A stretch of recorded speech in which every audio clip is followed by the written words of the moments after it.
Hi, I'm Daryl Urbanski, and welcome to the Best Business Podcast. My mission is to help create 200 new multi-millionaire business owners. How? You'll do better when you know better.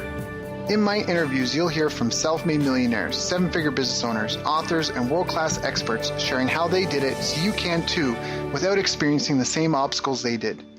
Now, if you like this interview, please share it with a friend you think will benefit. They'll appreciate it, and I will as well. You can also connect with me on social media. Look for Daryl Urbanski, D-A-R-Y-L, Urban Ski, U-R-B-A-N-S-K-I, and add me so we can be friends. Now sit back, relax, and enjoy what I've prepared for you right here, right now. Hello, everyone. Thank you for joining us. My name is Daryl Urbanski, your host as always, and today we are joined by Gleb Tspursky. And Gleb offers coaching and consulting services for wise decision-making. He helps people, organizations, and our society as a whole avoid disaster through evidence-based decision-making and emotional and social intelligence. He works at the intersection of psychology, behavioral economics, and cognitive neuroscience, applying theoretical frameworks drawn from these fields to historical and political case studies. In simpler terms, his specific research is on effective decision-making, goal achievement, emotional, and social intelligence. He's published over 25 peer-reviewed articles in academic venues, as well as in a couple of books. He's currently a tenure-track professor at The Ohio State University in the History of Behavioral Science Department and an active member of the Decision Sciences Collaborative. I asked him to join us here today to help us all understand the decision-making process and make better ones for our lives, our families, and our businesses. So, Gleb, thank you so much for joining us today. How are you doing, my friend? I'm doing well, and thanks so much for having me on the show, Daryl. It's a pleasure. Yeah, it is an honor and pleasure. It was a good decision, I think. So I like that. That's an interesting, it's a really broad and wide topic, but obviously, we make decisions all day, every day, and there's so many data points to take into a single solitary decision.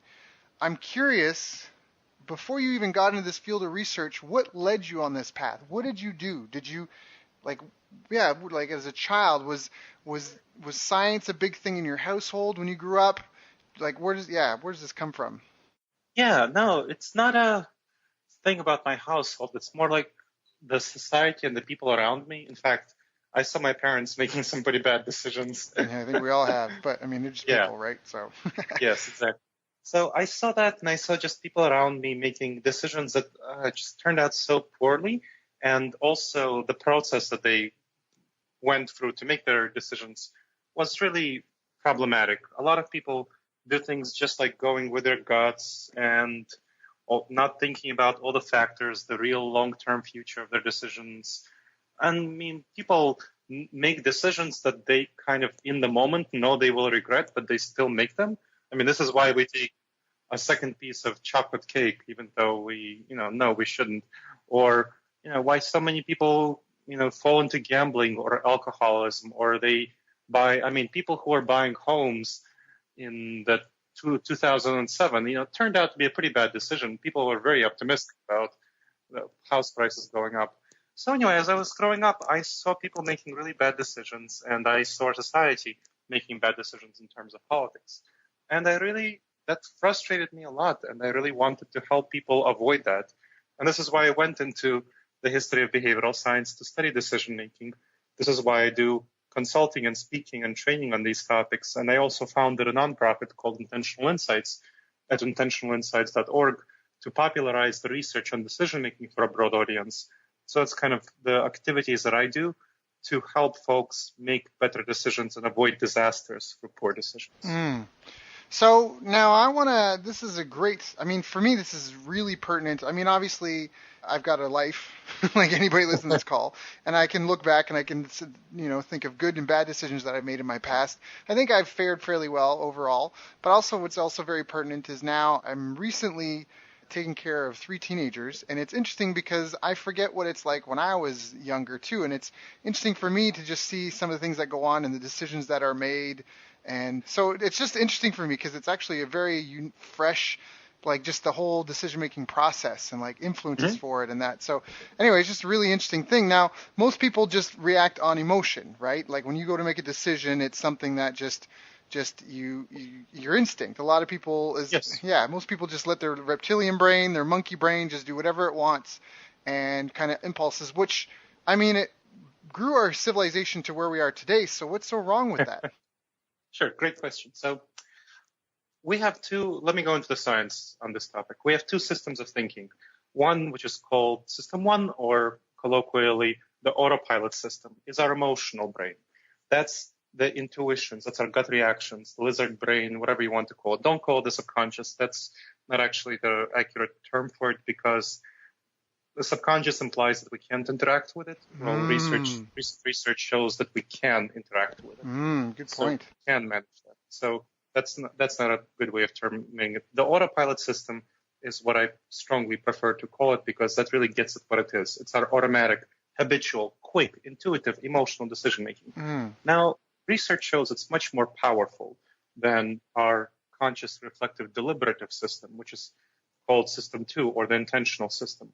System one evolved to protect us from saber-toothed tigers and gives us the flight or fight response. Right. So that is the intuitive system. The intentional system is much weaker. It evolved for us to survive as human beings in social groups. So it evolved much later, after we needed it. And so the intentional system takes about a second to turn on, whereas the autopilot system takes a couple of milliseconds. It takes effort.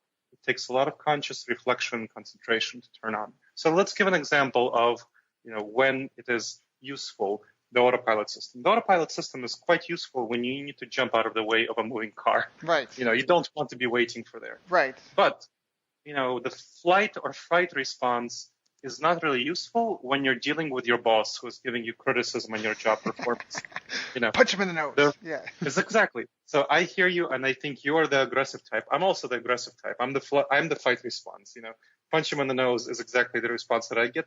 A lot of people have more of the flight response, which is stick your fingers in your ears and shout, Walk la, away. la, la, I can't hear you. Yeah. Exactly.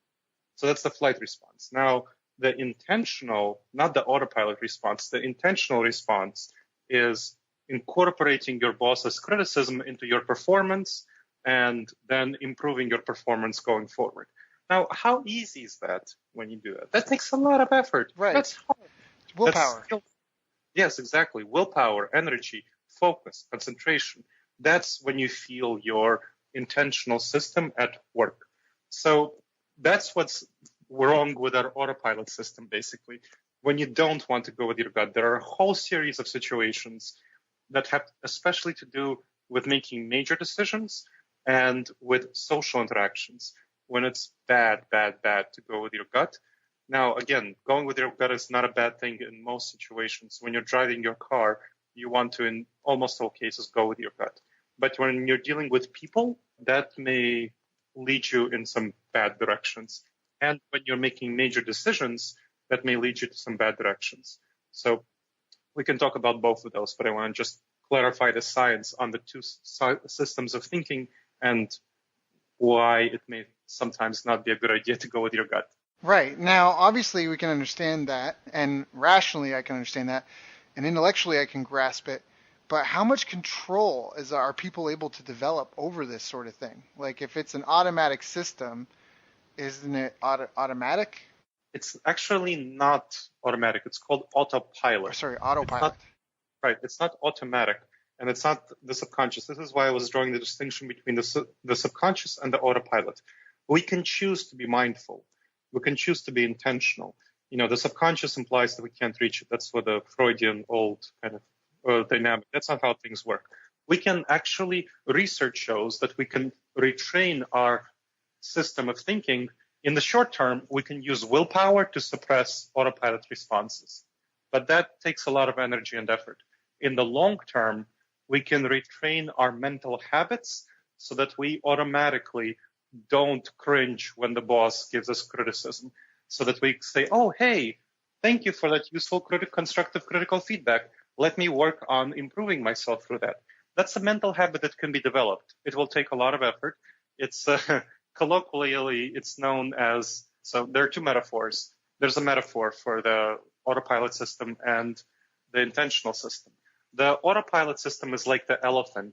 It's a huge beast that's intuitive and emotional. And the autopilot and the intentional system is like the rider on top of the elephant, trying to ride the elephant. Now, in the long term, you can certainly guide the elephant to where you want to go. In the short term, the elephant may very easily stampede Right. away from And their just control. trample over your face and leave you there. Exactly. Yes, that's when you actually do punch your boss in the face. Right. That happens. And you're like, that felt good, and you walk away. And you get a reward for that, too. You get a reward for following your impulses a lot of time, which Right. is what causes part of the problem, right? Because you're trying to recondition a behavior, but you're rewarding yourself for doing what you don't want to, what you know you shouldn't be doing.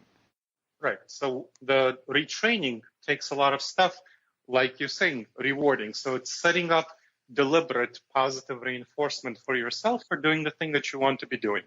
So it's kind of habit modification. We have behavioral habits. How do we behave? And we have mental habits. How do we think? Every time that you think that, hey, that was criticism, let me praise myself for dealing well with that criticism. Let me eat a piece of chocolate for, whatever rewards you set up for dealing well with that criticism. Let me pat myself on the back, when I deal well with criticism. That's a way that you set up good mental habits and retrain your autopilot system to using your intentional system. So this is the trick, using your rider to retrain your elephant, using your intentional system to retrain your autopilot. Now, I love the concept. My question is, what's the time frame for the reward? So if I do what I'm supposed to do, there's a cue. I forget where I heard this. I do apologize for whoever did, but it's cue, habit, reward. That's the three structures of training a habit. And so you get the cue, you do the habit you want to do. How long is the delay for, like, the reward? Or is it just that as long as you're aware, can I reward myself tomorrow for what I do today? And as long as I'm cognitively aware of it, it will help retrain the elephant? Or so there are a couple of things. It is best to reward yourself as quickly as possible because you get your autopilot system responds. It doesn't respond very well to future orientation. So it's best to reward yourself as quickly as possible. And you can do that very quickly with, pat on the back, physical or mental, kind of, hey, I did a good job here. Now, that's one. Second, another way of doing it is journaling. So journaling, you come home after a day or in the morning, whenever you want to structure it, and you reflect on your past activities. What did I do well? What can I improve on? And that's a perfect time to build things in. That is less immediate for the elephant, for the autopilot system, but it's still quite effective because it gives you time to deliberately, reflectively focus on it. And you give yourself, positive reinforcement that still works. But it's best, the most effective system is a combination of both, giving yourself a quick pat on the back or eating a piece of chocolate or whatever in the moment, and then reflecting on it more deliberately later onward. At the end of the day.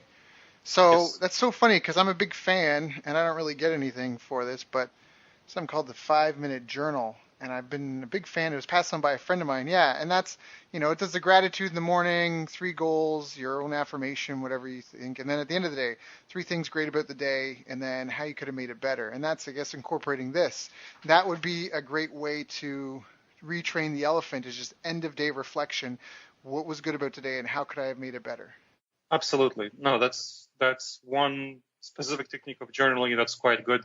There's a whole bunch of other techniques that you can use, but definitely incorporating into your current journaling something like, what kind of mental habits do I want to develop, and how can I see myself developing them? What did I do this day that showed that I was developing these mental habits?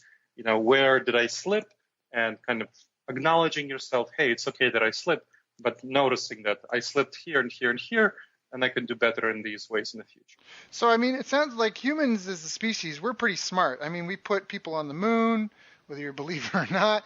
We've created flights. We've created technology like this where we can be in vast distances, physically impossible to communicate on, but we've created technology that allows it, and now allows us to share our conversation with people all around the world.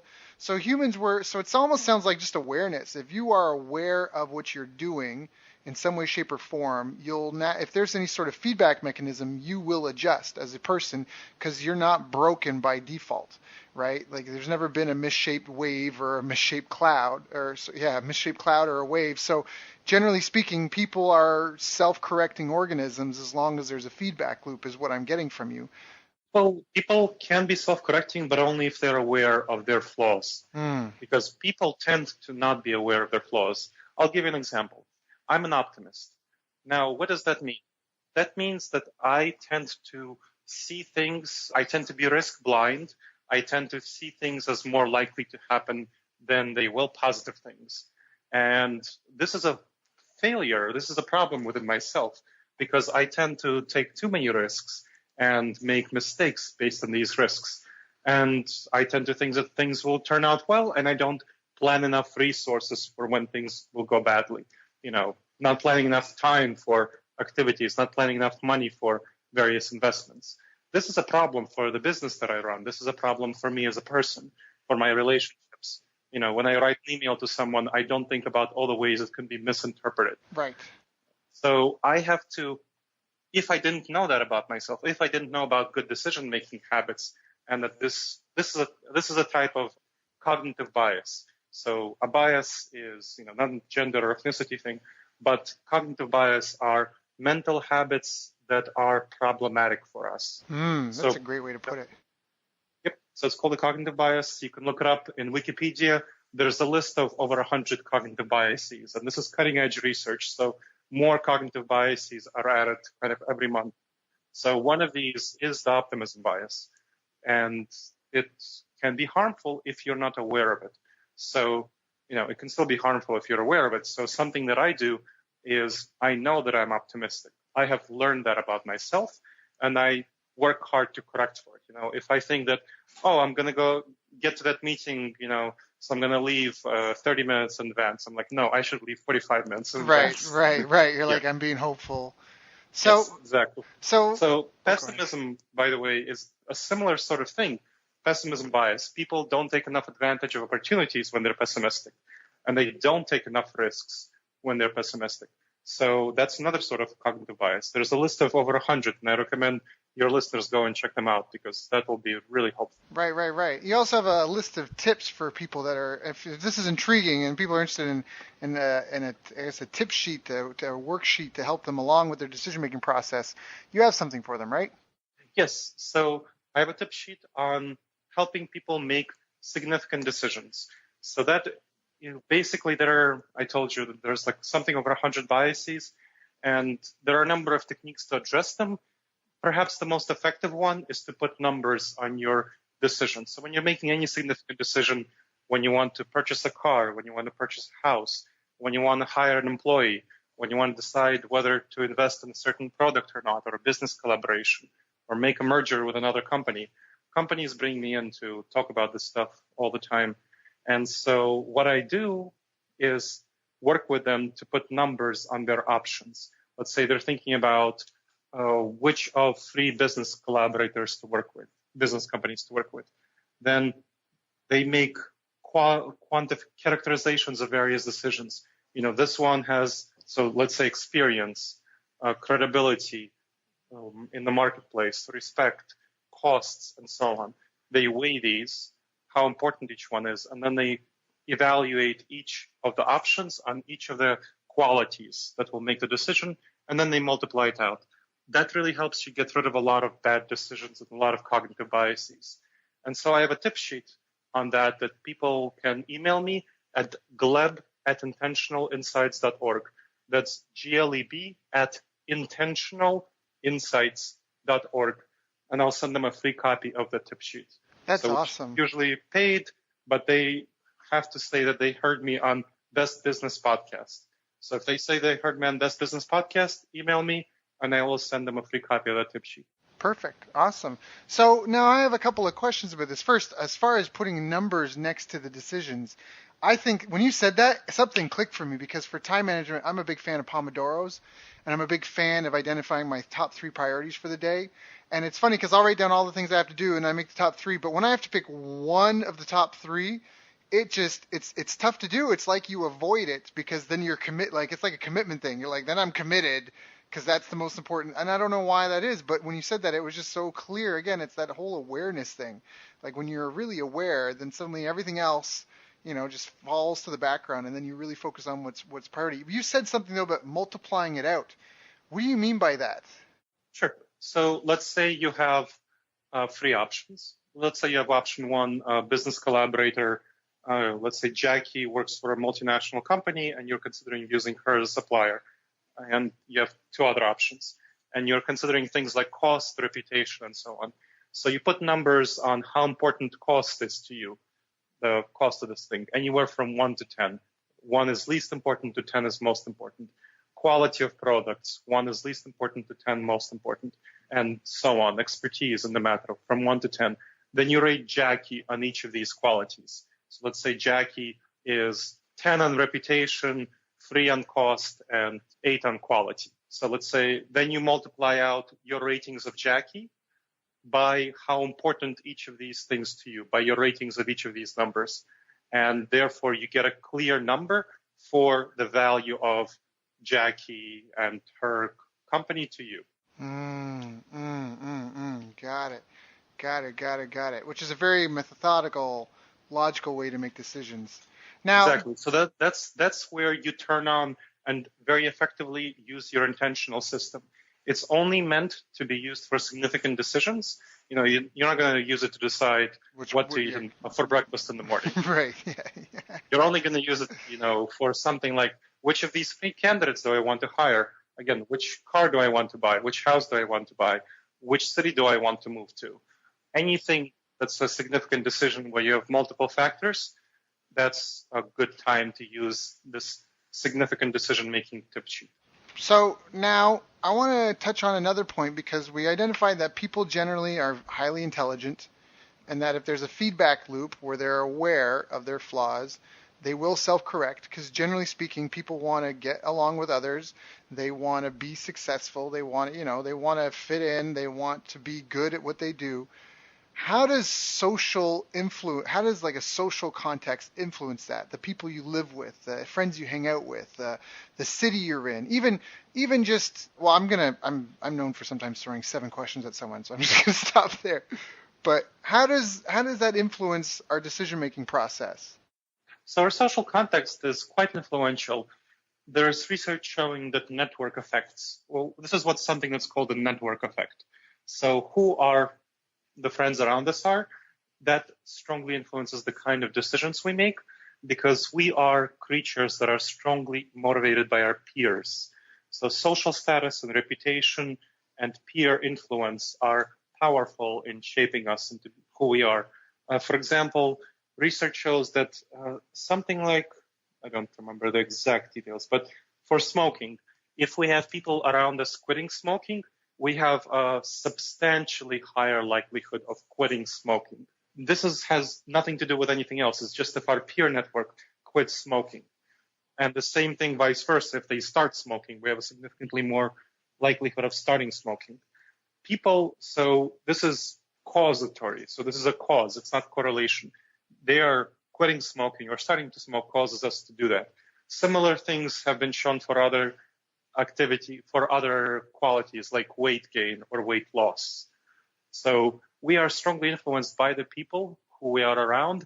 So I make a deliberate effort to surround myself with people who I want to be like and who I think will have a good influence on me, because I know in 100 subconscious ways they are influencing my autopilot system to make certain decisions. So I'm like, okay, because I know this about decision making, I'm going to surround myself with people who will influence me in positive ways. So that's a very important strategy. Is that the only way we can really safeguard ourselves from that? Especially because if you think of younger, like I said, I got teenagers in that. A lot of them, like, they're forced in certain social situations, a classroom, and they can't choose who the people they are in class with. Is there tiers of this? Are there any ways that you can buffer yourself against that? Because I know there's a ton of people that maybe have relatives or a spouse or something like that. Is there any, like, what do you do if there's people you can't disassociate from, that you feel that you have to? And I'm not necessarily trying to imply that anyone I've mentioned, but just in general, because in an office where you work next to someone, yeah. So we can make a deliberate effort with our intentional system to say that, hey, this is not a person I want to model myself on. So you can do that, but it takes willpower. It takes energy out of your other reserves. Research shows that we are quite limited in the amount of focus and willpower we have as human beings. So we can choose to use it for a number of things. Now, this is, when I go to companies or when I do coaching for people, I tell them, don't make too many changes at once. Don't, because each change takes effort, takes resources, takes willpower. So what you want to do is you want to make changes gradually, and you want to set up incentives around yourself to get yourself into good mental habits. So if you have people around you who are problematic for you in some ways, that you will have to deliberately spend resources, willpower, to protect yourself from acting like them, because otherwise you will act like them. So you can't do that if you can, constantly think, hey, I don't want to be like this person. But I would strongly encourage people to just try to get out of those situations and know that those people are going to be draining for you. They are going to eat up your energy. So you're making a choice to be around a person. I mean, to the extent that you have that choice, you should try to choose not to be around that person. Right. No, I fully agree with that. I think that makes perfect sense. That's a Jim Rohn quote. He says, you're the average of the 5 people you spend the most time with. And I think that's been phenomenal for me to figure that out. I don't, like you said, I love what you said before about how on a subconscious level or on an automated level. Autopilot. There we go. I don't know why I'm struggling with that. I'm just autopilot level. They're influencing you, and I think that's so powerful. And it's you can use this for people listening to this. Recognize that I've talked about how to protect yourself from it, but you can put these things to work to help yourself. You can you can put your success on autopilot. You can put your fitness, your improved diet, all these better habits you want on autopilot simply by associating with another network of people that will feed them to you, that will encourage you, right? If everyone's sitting around sleeping, I know when I first moved in, the teenagers, they all sleep until the afternoon. And so I was having a hard time getting up at my usual 6 a.m. Now that's not a problem because I've got a routine going and I've, figured things out and we're all kind of established in the house now, But when we first moved in, the first week, it's funny because I was just doing what the teenagers did, and it was just kind of an interesting thing. So I think you can do it again in any way. You can put yourself on autopilot to help yourself be more successful. Absolutely. Now, when you say we have a limited amount of... Yes, there's a thing that goes on in our lives, which is called decision fatigue. The more each decision that we make takes energy. So it's very wise to do what's called default. By default, I do this, set up mental habits and routines that cause you to make good decisions and would structure yourself in advance. So you get your intentional system to create various default patterns that would lead your autopilot system to make good decisions through incentives. So this is what you're talking about. Create good habits for yourself so that you're not drained by making good decisions every time. They're just automatic for you. Right. Now, you said our decision-making and willpower is a finite resource every day, and I've heard this a few times. Is this something that you can strengthen? Is there and I mean, as far as what as the research shows, you can improve it, but is it a marginal improvement and you're better off to make structural changes in your life as far as routines and habits and people you associate with? Or are you able to just become a monster that can deadlift these guys that deadlift 1,000 pounds? Can you just build your decision-making power and willpower to I don't know if obscene is the right word, but to a surprising strength level compared to the relative human? Or is it just marginal gains? Oh, you absolutely can. So you can definitely do it, and I strongly advise people to do it. This is kind of, so the Intentional Insights nonprofit that I run, this is about that. This is kind of techniques to build up your willpower. Now, as part of that, you can also and should gain skills in structuring your environment. That's part of building up willpower. I don't think of it as essentially distinct. Kind of, you want to do both. You want to build up your willpower, your focus, your decision-making skills, which are all distinct things. And you want to build up your skills in structuring your environment to help your autopilot system make good decisions in the moment. So building up your willpower and focus, things that are super helpful for that are meditation. So meditation, mindfulness, that causes you to build up your focus. And there are a variety of other techniques. So something like putting your hand in cold water, like ice water, has been shown to build up willpower. Huh? So, What? yeah. Just holding your hand in ice water for a long time, as long as you can, builds up your willpower because you are deliberately causing yourself to suffer, and that builds up your strength, your discipline. So yes, yep. So these are two quick techniques, for mindfulness meditation. That's one. The other one that I would quickly recommend is both of these are research based, kind of building up, holding your hand in ice water. Anything that causes you discomfort and where you overcome your desire to be comfortable. Basically, the ice water is just an example of that. It's something commonly used in the research. Yeah, no, that's fine. I'm thinking of CrossFit because there's workouts where I'm like, I could fall asleep right now. Like I'm like exerting myself physically so much. I'm like, I could really just walk into that corner away from everybody and just curl up and pass out because I just get so mentally fatigued. So I hear that. The CrossFit is not quite the same thing. So if you're deliberately causing yourself discomfort in a way that you can easily get away from, but you're not getting away from it. So that is what I'm talking about. For example, a common way I build up my willpower is not scratching itches, just like habitually on everyday level, just not scratching itches. When I itch, I notice that I'm itching and I'm like, okay, I will wait until I'm uncomfortable enough that I need to itch.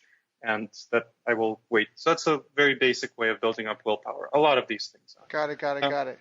Well, for decision making, kind of reading the stuff about the intentionalinsights.org and practicing these things of building up mental habits, of awareness of decision making and putting in numbers in your decisions, that really helps building up in decision making abilities.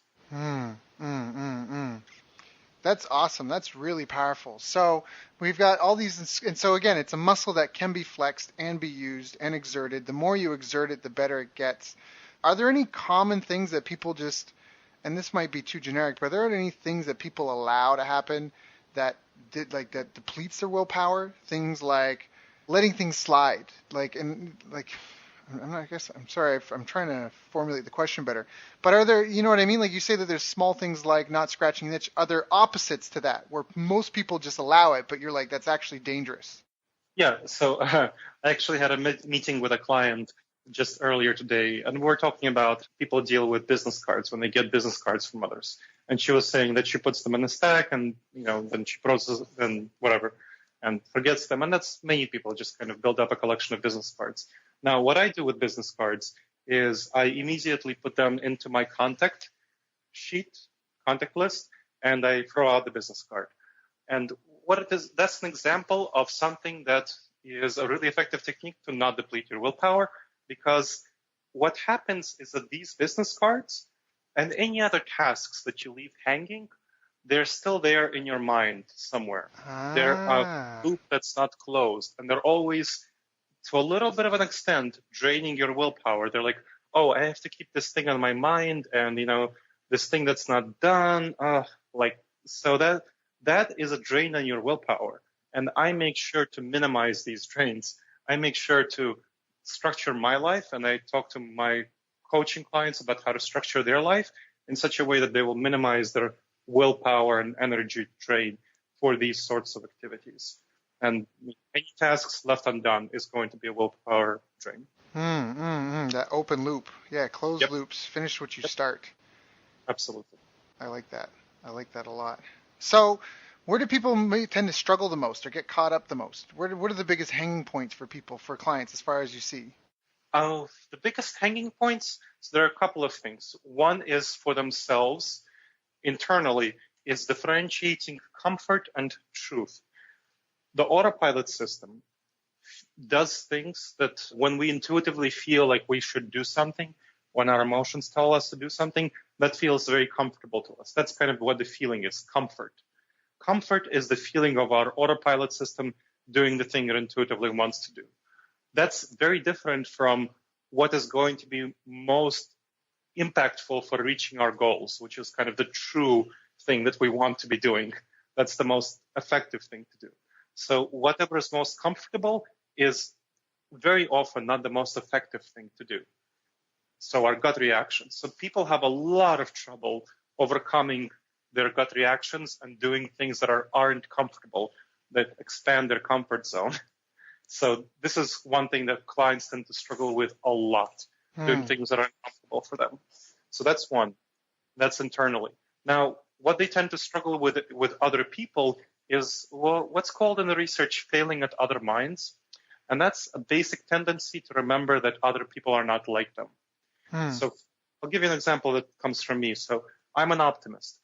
I have to constantly struggle with remembering that other people are not optimists, that other people will be more risk averse, that they will not be excited about new ideas and initiatives and be like, yes, let's go do them. Let's try this thing.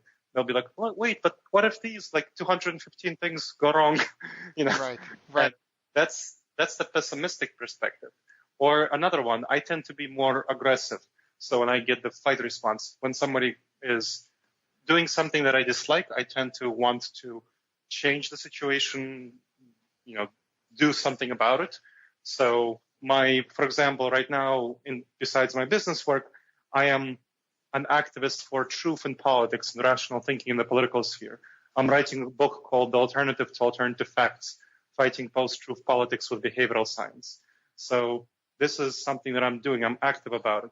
But there are other people who want to turn away from the news, who don't like the lies and deceptions, but who want to turn away from the news, who have the flight response, who are retreating from the situation. And it's not intuitive to me to remember these things. This happens very often with my clients in businesses. I'm working right now with consulting engineering firm, which has a staff of about 150 engineers, and they're trying to get these engineers to do marketing. Now, these engineers are not excited about doing marketing. Right. They're engineers. Right, exactly. Now, these folks try to get engineers to do marketing by providing them with training in how to do marketing. And then the engineers were still not doing marketing. They were like, well, these people are lazy. Why aren't they doing marketing?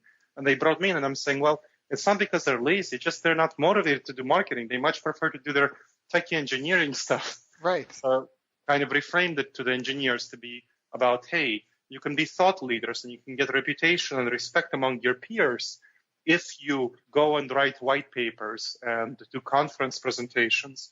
And now engineers are much more excited about this stuff, which is the kind of marketing that the company wanted them to do in the first place, because I framed it to be emotionally engaging to their autopilot system. Right. You tied a direct benefit to them into it. Yep, exactly. So now, how does this tie in with things like drug addiction or alcoholism and things like that? Is it the same? Because is it just, and this comes from a couple different levels. One, like I've got a friend, she actually works with a rehab center in the U.S. and she started trying to, basically her role was to go on Facebook and to find people in all these addiction center groups or addiction groups, people talking, all these free pockets of people and talk to them. And she said, Daryl, I've kind of become a little bit jaded. I'm like, why? She's like, I don't think a lot of these people want help or to change. Because when we offer that we've got free services and paid services, they're like totally unwilling to spend any money on the paid stuff, even though it's less than they're spending on their addiction per week. Like they might be spending $100 a week on their addiction. If they have to spend $30 to get help to stop the addiction, they don't seem to like, they got to spend something, like, so I'm just curious about any input on that. So generally with addiction, what you want to do is figure out why the people are addicted, what needs it satisfies, and then how can you replace those needs. So people, they're not necessarily motivated to pay for these things, pay for their replacements. It takes a lot of deliberate, intentional system reflection to change their addiction patterns. Mm-hmm. And so what you want to do is figure out what needs are being satisfied by the addiction and present the paid services as being more effective at satisfying those needs. Yeah, okay. And so then it comes back to the same fundamental principles as well. Frequent reflection, feedback, refining your decision-making and willpower skills on a daily basis, surrounding yourself with the right people that that are going or doing what you want to be going and doing, and just kind of, I guess, compounding it over time, essentially. Yeah, and before that, it takes willingness and motivation to change and knowledge about how to do so. So all of these things are going to be part of the process of change. Willingness, motivation, and engagement. And then because the skills, like the engineers who were given the training, they had this knowledge after they were given the training, but they weren't doing the thing. It's not because they're bad people. It's because they weren't motivated. So you need motivation before all of that. Right. Got it. That makes a ton of sense. So again, anyone that's listening to this, if you want to take a peek at his tip sheet for helping you make better decisions and get the ball rolling, it was Gleb, Gleb, at intentionalinsights.org. Intentionalinsights.org. That's awesome. Yeah. So I guess, what do you see as the future of this industry as far as helping people make better decisions, helping people develop more willpower? Are there any trends that you're really excited about? Are there things that you think are coming through the pipeline that will help make people's lives better? Apps or training mechanisms or what? Like, where do you see your industry in 5, 10, 15, 25 years? So a couple of areas. One is definitely apps. So the tip sheet and guidelines that I mentioned, I also worked with a programmer to create an app based on it, which provides automatic and quick calculations. So people don't have to sit there and do the calculations themselves. And I see this as an important future orientation of apps and so on to do this. I see a future where companies are quite excited about this. I just gave, and nonprofits as well, for example, I just gave a presentation to about over 100 nonprofit leaders in the Columbus area. And they are quite interested in this, integrating this into their activities. I see this as something that the government is going to be integrating as well into its activities. President Barack Obama in September 2015 signed an executive order to integrate behavioral insights into government policy. So I see that as another one in where things are heading. And this I see as a really important aspect of our future as the research comes through. So right now, I decided to be a person who's a science popularizer as opposed to focusing on the research because I see a huge need for science popularization. This is cutting edge stuff. As I mentioned, the list of cognitive biases is growing every month. There's kind of a new one added. And the research is very cutting edge and it's just going out into the public.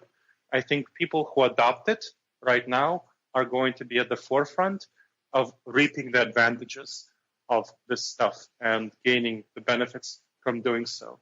And so this is why I am trying to help folks do it as quickly as possible and as effectively as possible. Yeah, I agree. So what are some other habits and rituals you have for yourself to help improve your decision making and willpower? Do you have any daily routines? Yes.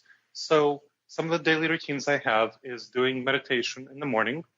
And I do meditation that is both empty mind meditation, which kind of calms me down and distances me from the stuff that's really focus building and calming. Then I do a meditation that reminds me of the routines and habits that I want to have every day.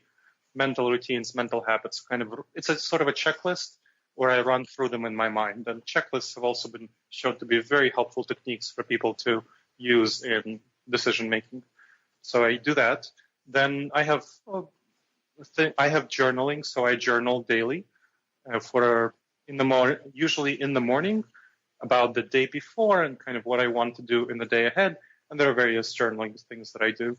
And then I do things like I begin each meeting with my nonprofit board by doing meditation, mindfulness to get us into that space.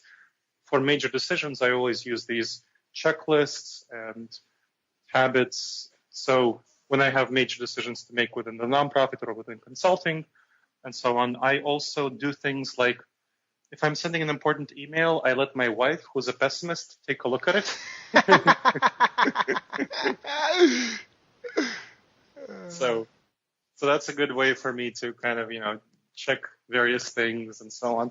And in general, when I have new ideas that I think I'm really excited about, I talk to her about it, and she helps me bring my feedback on the ground. So these are sort of things that I do for my own biases, what I know are problems for myself. And I would encourage all of your listeners to try to figure out what biases apply most to them out of that list of over 100, what do they tend to engage in, and then correct for these biases themselves. Like I mentioned, for the optimism bias, I tend to leave about 50% extra time and more resources than I intuitively think I need for various projects. So it's kind of like a habitual thing that I have learned about myself, and I can do that. Right, which makes all of a sudden makes your planning way more realistic, and it gives you a sense of proof of learning because you see the progress and you see that rule proving true for you time and time again. So it builds your confidence in your ability to execute and achieve your goals and dreams, right? As opposed to constantly being frustrated that you can't seem to meet the goals that you're setting. Absolutely, it gives a better mental experience and more joy in life and more happiness. Absolutely. I was talking about goal setting, and we're almost out of time, but I want to bring this up because this was something that I thought I was a big fan of goal setting, and I knew a lot about goal setting. I didn't know there were three types of goal setting. There was process-oriented goal setting, objective-based, and performance-based. And that was a big aha because I've always just been an objective person, and then I started setting process goals because I just found it easier to guarantee success, and I have a growth mindset as well, so I'm always so that's where I felt just naturally I cling to that. But for me, that was a big aha. Can you maybe talk about that a little bit, because I think that would be important for the listeners? Yes. So for long-term big goals, I always set process goals. So for the kind of life goals, for my meaning and purpose, I have process goals. I want a life of happiness, fulfillment, and flourishing. And those are my process goals. I don't want to kind of reach certain things. And each of those I break down. So happiness for me means a sense of satisfaction and contentment in my daily life and occasional joy and pleasure. Fulfillment for me means fulfilling my values in relation to myself, my tribe, my group of people around me, and my society. And then flourishing means wellness and thriving in all of my important life areas. So those are process goals. Within those, I might set some SMART goals, specific, measurable, achievable, relevant, and timely goals, which would be specific projects, but they are subparts of this process goal. Right. And so a process, just to kind of help people, so a process isn't so much like the objective might be, to whatever. I mean, people listen to this, it might be to grow a 7-figure business or to be a market leader, right, in their industry. That would be an objective or an outcome goal. But the process would be the day-to-day disciplines and weekly, monthly things that they would do as a regular that may not get, that are at least in the direction of the outcome goal, but can't necessarily guarantee. It's like within their control. You might not be able to control what your competitors do. Someone might develop some new patented technology that nobody saw coming, and you can't control that. But at least you can control what you're doing day-to-day, week-to-week, right? Yes. So it's about focusing on things that are within your locus of control, which is an important phrase that audience should remember. Kind of one of my favorite quotes is, the idea of, we can't control anything in life except for ourselves. We can only control our thoughts, feelings, and behaviors. We can't control the environment around us. We can't control other people. It's only ourselves that we can control. And that's what's crucial about the process goal, kind of having control over ourselves. So we can't control whether our competitor develops new technology, but we can control how many resources we are investing into developing new technologies and how much efforts we keep, keeping track of other people in the industry to see what they're doing and so on. We can't control whether we will develop some new business clients. We can control how much networking we do to develop business clients. So kind of focusing on the things we can control, that's really crucial in these activities, and focusing on things like, for me, happiness, fulfillment, and flourishing is the big overarching drives. So am I doing the things that will lead to my happiness, fulfillment, and flourishing would be the kind of questions I would ask myself in that sort of context. That's awesome. That's so awesome. Gleb, you've been so great and forthcoming with a ton of really valuable information. I definitely think this is a call that people will want to listen to again and again and again, just to make sure that they've got all these things. Anytime you feel like you're struggling with something, or you're unable to, I just can't seem to focus and get what I'm done, I think this would be a great call to listen to, just to remind yourself and make a checklist out of everything we've talked about here, because there's no magic room, right? I love saying this, and I just want to say again, there's no magic room, right? We're not going to hang up and you're going to be like, all right, Daryl, here are the real secrets right? That like, right? Like this is it. Like people just heard it. Like people, this is it. If there are things you want to change about yourself, your health, your habits, your behaviors, there's loving family members that you want to take care of and see be more successful, overcome their challenges. These are the fundamental bricks that will get them there. Is that correct? Am I? Absolutely. This is everything that we've talked about is the fundamental bricks that will get them there, because decision making impacts every aspect of what we do every day of our lives. Right. So now, is there anything that I should have asked you that I didn't ask you? No, I think you did a great job with the questions that we went through. I think you asked the kind of things that people would be interested in knowing. Well, good. So Gleb, for people listening, if you want to get Gleb's tip sheet, go to Gleb, Gleb at, forgive me, intentional insights.org. So yes, email me at that email address. And then if you are interested in hiring me as a speaker, trainer, consultant, or coach, you can go to glebtspurski.com. That's my name. You can just Google it. And that's GLEBTSIPURSKY.com to check out my consulting and speaking. Then if you are interested in a nonprofit I run, which has articles and videos and podcasts about this topic of decision making, go to intentionalinsights.org. That's awesome. So Gleb, thank you so much for joining us today. It was a real treat. I know I enjoyed it. I'm sure the listeners will too. Some people's lives will be changed from this. And so just thank you for taking the time out of your day and making the decision to come help me and my listeners. I was really glad to be on the podcast, Daryl. Thank you so much. You've reached the end of our interview. Now, first, let me thank you for listening. I appreciate and respect you more than you'll ever know. And now I'd like to ask you a couple of questions. First, what 3 lessons did you just learn? What 3 aha moments just jumped out at you? Second, what can you implement for yourself and your business in the next 24 hours? Third, what can you give to someone else to help you with, or give to them to just do it for you? Whatever it is, remember taking action is the secret sauce to results. Now, if you think this interview would be helpful for a friend, please give them a link to it. It'll help them and it'll help me too.